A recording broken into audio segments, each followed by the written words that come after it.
now I'm introducing a good friend of the show. We've interviewed him a few times, way back when we were on radio and way back when we were at our older studio, and I'm very happy to introduce him to all of you. In fact, you know, you're going to be surprised by this, Peter, but even on our live stream chat, someone suggested, hey, interview Peter Janko. And I know that you messaged me that same day, too, about about your campaign running. So I think for our viewers and subscribers, can you please introduce yourself to them? Because we have a much more larger audience now. So I think it's fair to, this is the first time for many of them seeing you. So please, tell the people.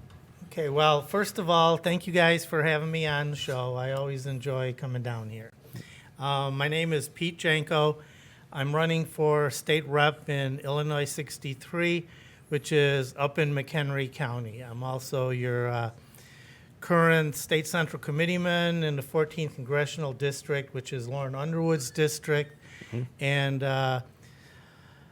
for those of you that may or may not have heard is 2 years ago, our Revolution, Illinois, ran 13 candidates up against. This was a historic race, too. Yeah, it was a historic race. I mean, it made its way into the Intercept even, so I was shocked. So State Central Committee is a relatively obscure commission, but it is the leadership of the Democratic Party of Illinois.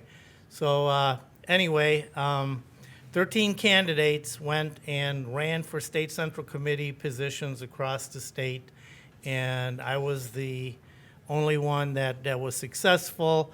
I mean, we all gave it a really good try. Most of us came really close, and I hope we all come back next time and are a little more successful. Right. And I want to clarify something for our viewing audience in case you may not be aware of this, but in the state of Illinois, you have Speaker of the House Michael Madigan. He is a Speaker of the Illinois State House, but he's also the leader of the Illinois Democratic Party. And the only way you could change the leadership up is by basically having people run for State Central Committee. And, of course, State Central Committee, every time that they get elected, they have a vote of who's going to be the leader. It's always Madigan. Madigan's been in power for a very long time, and you were one of the only ones.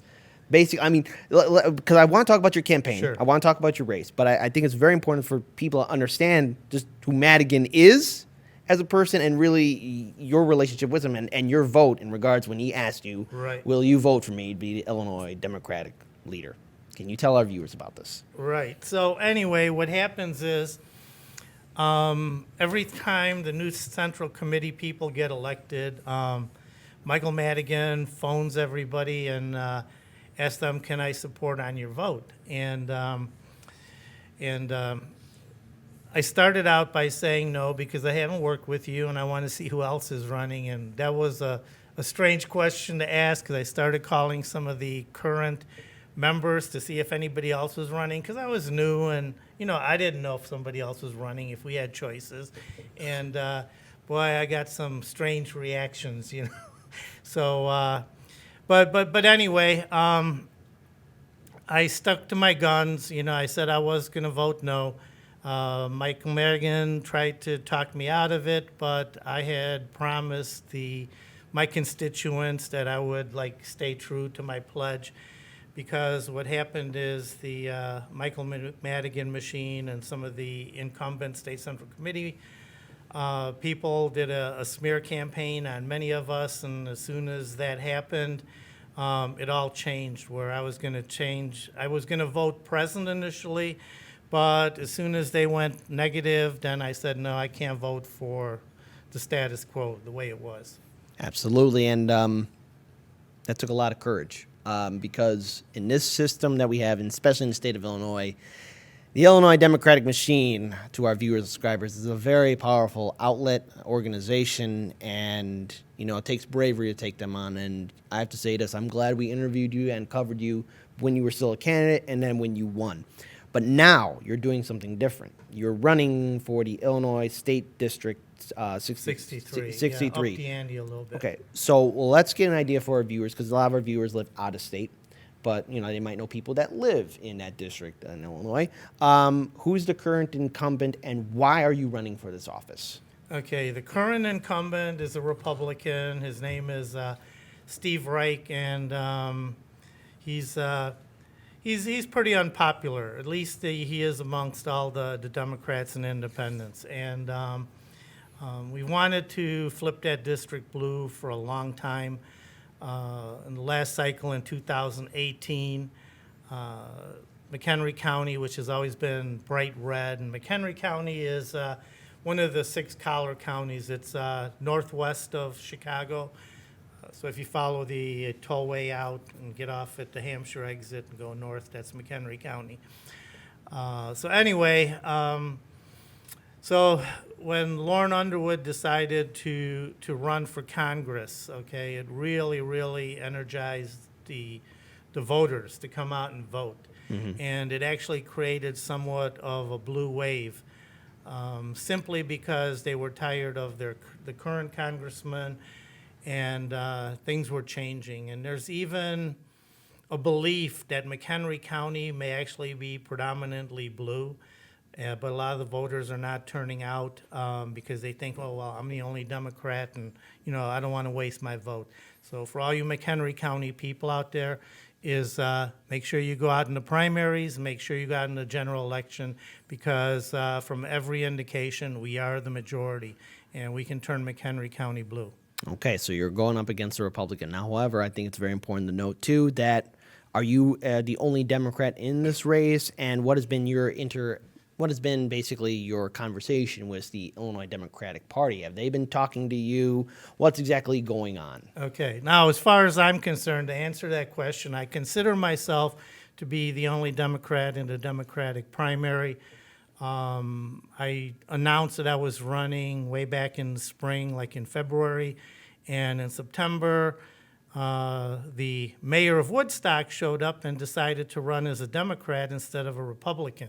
Now, he was a Republican PC up until 2 years ago. So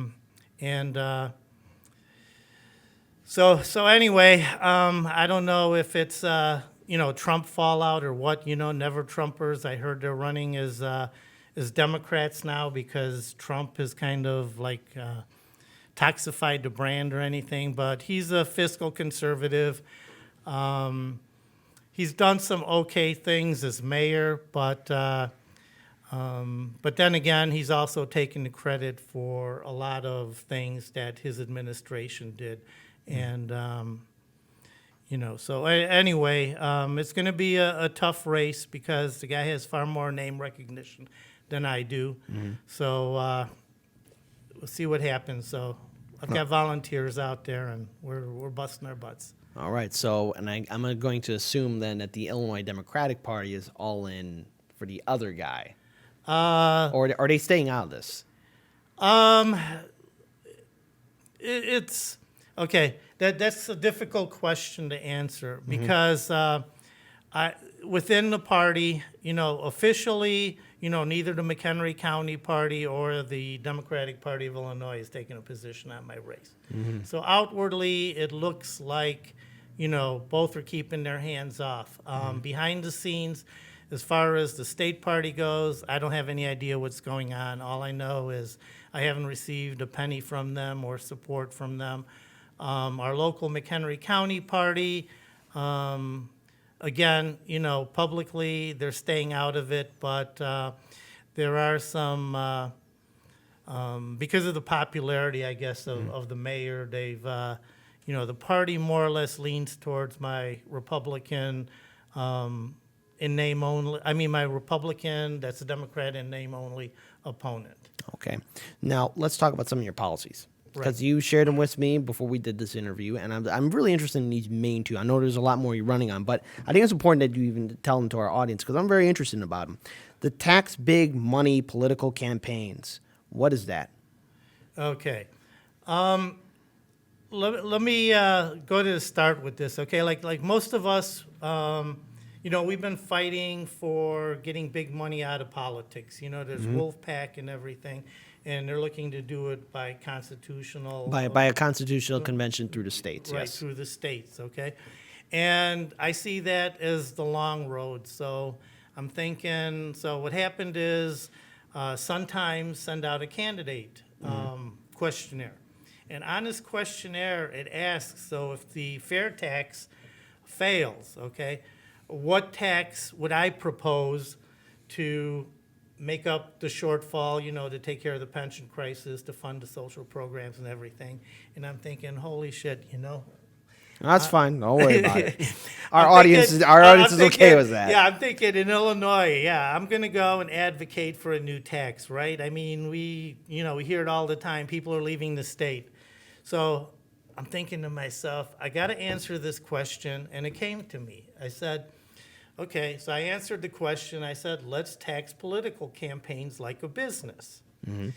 And the thing is, we can't take money out of politics, but why not profit, help our state budget out by taxing these? And so I started to think, well, how are we going to do this? How is this going to work? So I'm thinking, okay, on your 1040, you get the $3 selection to go to the campaign. So, I mean, this is just me conceptually thinking out loud. So I'm thinking, okay, so your average registered voter's vote is, arbitrarily picked by IRS is $3. So now let's say whatever race you're in, I mean, whether it's county board, township, city, it doesn't matter. Within that district, there's a certain number of registered voters from the last election, right? So for example, let's say you're running a county board race and you got 50,000 registered voters. Okay. So now you take that 50,000, multiply it by $3, which is the value IRS kind of places on it. So now you have $150,000, which becomes your deduction, right? Other than that, your campaign gets taxed just like a business. So what that means is for most ordinary races, I mean county board race, if you're spending over $150,000, okay, then there's something not right there. Then somebody's trying to buy this election, right? So the thing is, it's not going to penalize any grassroots or normal candidates. This is a way to, if we can't keep big money out of politics, at least we can fund some of our programs out of it. And so I started thinking, well, I was on Ben Jarofsky's show, and afterwards we were talking in the hallway, and he goes, wow, this is a great idea. And but then he goes, well, what about the constitutionality of it, right? Free speech and all that. And I said, well, I mean, any politician can go, to the town square, stand on a stool and make his speech, okay? In no way does taxing a campaign stifle free speech. You know what I mean? Because when the Constitution was written, nobody was out buying yard signs and buying TV ads and all this kind of stuff. So, I mean, the Founding Fathers didn't envision any of this. Right. And so again, you look at what is this money used for? It's to buy TV time. It's to buy literature. If you're like Bloomberg, you're basically buying everything. Right. So, but I'm saying is those are all business transactions, right? And so Ben says, well, aren't they already paying sales tax? And I go, yeah, but a lot of businesses, me being a small businessman, says, yeah, well, there's certain things I can't deduct either. There's, only for resale can you not pay sales tax. So, I mean, it's going to take some more looking into, but, I mean, I'm just thinking, can you imagine, a lot of states are having shortfalls in their budget, right? So I'm hoping that this sows the seed for an idea so that maybe a way to balance state budgets, it's a way that we can also control big money in elections. Well, I'm like, and for record, when we interview you in the past, you're against big money in politics. So this is again consistency. One thing we want to see from people running for office: consistency. Another thing that you have said is the toughest consumer privacy legislation in the U.S. What does that mean in the state of Illinois? Okay. Essentially, late last year, California passed what is now, I guess, the toughest consumer privacy legislation, but still, it's watered down from it was original. But I'm looking at all the legislation that exists pretty much everywhere, and the problem is all of these privacy policies are opt-out, okay? Well, if they're selling your information and you don't know that they're selling your information, then how do you opt out? Okay, so my proposal is that by default, okay, any selling of your personal data becomes an opt-in. So in other words, a company has to collect your data to serve you properly, okay? So that's not the issue. The issue is when they go and sell your data for additional Which profit. is what we see on Facebook, Twitter, Instagram, and any other social media platform, the- where anything we like, all of a sudden we're bombarded with ads by it because our data is being sold to third party groups are basically coming into these social media platforms and then taking all our information away. And Right, then so this is yeah. strictly dealing with third-party sales. So I don't want to like scare the crap out of small businessmen. You know, you're not doing anything wrong collecting data on your customers. I mean, the more you have, the better you can serve them. But the one thing too is the law would establish that your identity or your data is your personal property, which means that if somebody comes and wants to use your data, okay, you can say, well, you know, I mean, if you're fine with it now, there's nothing that will prevent you from going back and say, well, I'll sell you the consumer will sell you the right to share my data for such and such amount. Okay. And I'm seeing you have a document that has to deal with the same kind of legislation you're planning on introducing. Yeah, so anyway, it goes back to, 1 in 10 Americans over the age of 16 reported being a victim of identity theft, And the yearly cost of identity theft is $16 billion. And where does identity theft come from? Okay, it comes from all this data that's going, and it ends up getting consolidated in one big database. Facebook alone has 52,000 data points on every one of its Facebook members, right? I mean, they know more about you than you probably think you know about yourself, okay? And that gets very, very scary. Mm-hmm. Yeah, and it's something that's happening to a lot of Americans: identity theft, and our information's being out there, and we don't know who's using it and what for. Yeah, because I mean, essentially, with all this data, okay, I mean, they can do a digital clone of you. They can like create, I mean, they have your social security number, they have your kids when they were born, they have everything, and that gets very scary because once somebody has everything, I mean, It's they over. can just go out there. Yeah.